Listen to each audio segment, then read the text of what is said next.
नमस्कार दोस्तों, स्वागत है आपका हमारे YouTube channel fast track news में। देश और दुनिया की हर बड़ी खबरें सबसे पहले जानने के लिए हमारे चैनल से जुड़े रहिए।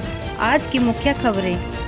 भारत से रिश्ते मजबूत, जल्द सुलझेगा मामला। होर्मुज स्ट्रेट में 2 भारतीय जहाजों पर हुई फायरिंग को लेकर अब भारत में ईरान के सर्वोच्च प्रतिनिधि डॉक्टर अब्दुल मजीद हकीम इलाही की प्रतिक्रिया सामने आई है। उन्होंने इस घटना पर ज्यादा जानकारी न देते हुए कहा कि ईरान और भारत के संबंध बहुत मजबूत हैं। साथ ही उन्होंने उम्मीद जताई कि जल्द ही ये मामला सुलझ जाएगा।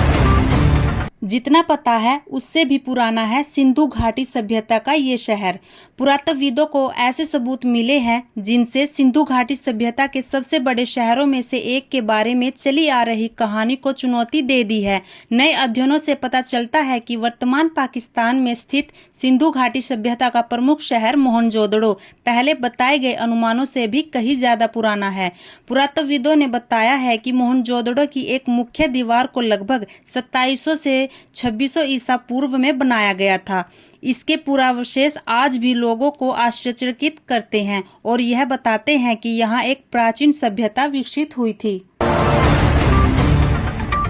12 से ज्यादा राज्यों में आंधी तूफान के साथ होगी बारिश, 6 राज्यों में चलेगी लू। IMD का अलर्ट। मौसम विभाग के पूर्वानुमान के मुताबिक तूफान की एक तीव्र स्थिति बनी है जो दिल्ली में पश्चिम से पूर्व की ओर बढ़ रही है। इसके प्रभाव से मध्यम बारिश होने और 40 से 60 किलोमीटर प्रति घंटे की रफ्तार से तेज हवाएं तथा बिजली कड़कने की संभावना है, जो अगले कुछ घंटों तक जारी रह सकती है। मौसम कार्यालय ने इस संबंध में ऑरेंज अलर्ट जारी किया है।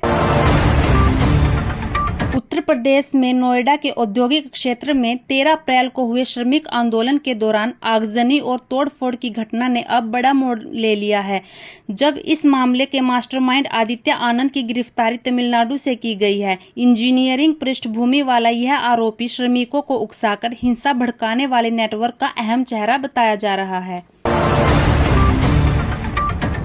छत्तीसगढ़ के वेदांता पावर प्लांट में हुए विस्फोट में रविवार को एक और श्रमिक की मौत होने से मरने वालों की संख्या बढ़कर 24 हो गई। गौरतलब है, पावर प्लांट में वायरल से टरबाइन तक उच्च दबाव की भाप ले जाने वाली इस्पात की एक ट्यूब में विस्फोट हुआ था।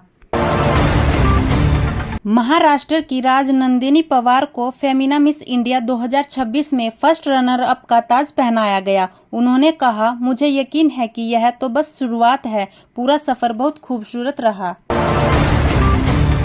उत्तर प्रदेश में फिरोजाबाद के शिकोहाबाद नगर स्थित सब्जी मंडी में आग लग गई। दमकल विभाग की गाड़ियां मौके पर मौजूद हैं। रिंकू सिंह को टीम से ड्रॉप करने की हो रही थी मांग, बल्ले से दिया करारा जवाब।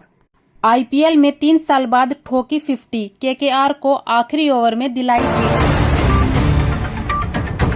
सोशल मीडिया पर एयर इंडिया के कैबिन क्रू हैंडबुक के कथित पन्नों के स्क्रीनशॉट तेजी से वायरल हो रहे हैं। इन स्क्रीनशॉट्स में दावा किया गया है कि कैबिन क्रू को चूड़ा, मंगलसूत्र, बिंदी, सिंदूर, तिलक और कलावा जैसे पारंपरिक हिंदू प्रतीक पहनने की अनुमति नहीं है। हालांकि विवाद बढ़ने के बाद एयर इंडिया ने इस पर सफाई दी है। कंपनी के अनुसार वायरल हो रहे दस्तावेज पुराने हैं और वर्तमान नियमों में ऐसी कोई पाबंदी लागू नहीं है। प्रवक्ता ने स्पष्ट किया कि कर्मचारियों को बिंदी पहनने की अनुमति है और एयरलाइन किसी भी धार्मिक प्रतीक पर रोक नहीं लगाती।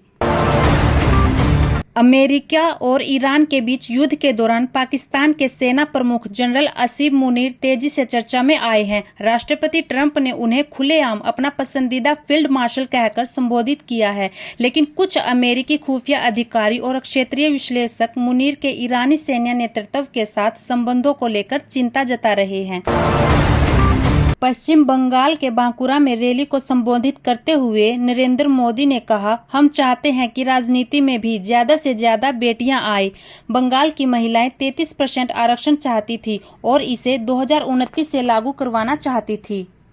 मोदी ने कहा, TMC नहीं चाहती थी कि बंगाल की बेटियां ज्यादा संख्या में MLA और MP बने, क्योंकि बंगाल की बेटियां इनके महाजंगल राज को चुनौती दे रही है। तो दोस्तों, देश और दुनिया की हर बड़ी खबरें सबसे पहले जानने के लिए अभी हमारे चैनल फास्ट ट्रैक न्यूज को लाइक, शेयर और सब्सक्राइब करें और बेल आइकन दबाएं ताकि कोई भी अपडेट आपसे मिस ना हो। धन्यवाद।